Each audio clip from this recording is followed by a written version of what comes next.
دو آیت قرآن شریف باز خورده همی در صحیح بخاری آمده، صحیح مسلم آمده، در کجا آمده ای؟ بگذاریم من بیارمش. حدیثی که باز قرآن را خورده در سنن ابی داود آمده جان دلم، اما تصحیح شده است. خب به خاطر که دوستا گفتن، من پرسیدم از استادا گفتن که حدیث ضعیف است. نه الان من میارم براتون صحیح بودنش رو براتون بیارم.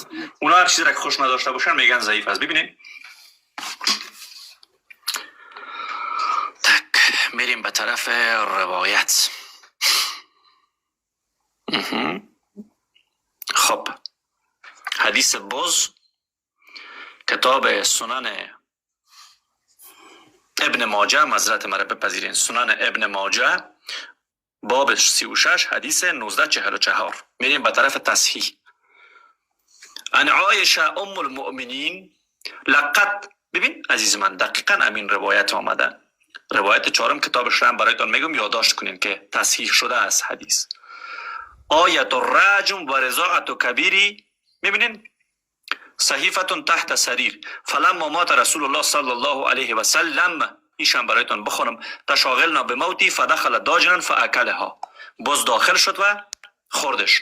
راوی چه کسی است؟ قاسم ابن محمود و عمره. محدث ابن حزم اندلسی. مصدر کتاب المحلا. حکم محدث چی است؟ صحیح. صحیح. این کتاب را بگو برایتان باز کنن، کتاب المحلا را باز کنن.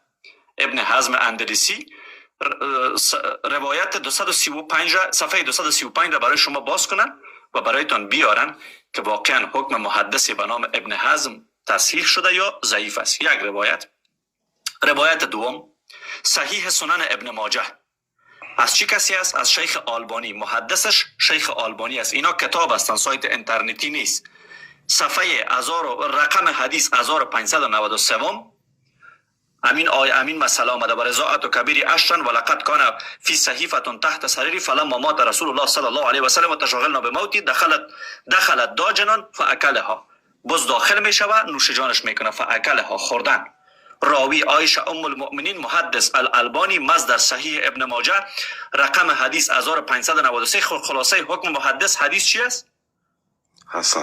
حسن است. دو دانه منابع بعدی هم وجود دارن. منبع بعدی فتح الباری. این دیگر روایت است که عایشه خواهر خود را مردا را روان میکرده، خواهرش دادان اونها چی بده؟ شیر بده، سینه خود را بده. عایشه روان میکرده. عایشه به خواهر خود امر میکرد مردها را شیر بده. و همین روایت در دار قطنی هم آمده. در دار قطنی روایت 3813 هم. صحیح ان عایشه متصلان. صحیح از عایشه متصل است، یعنی از عایشه اتصال داره. تا امروز در بینش راوی ضعیف وجود نداره. این دو تا تصحیح که ما برایتون آوردم.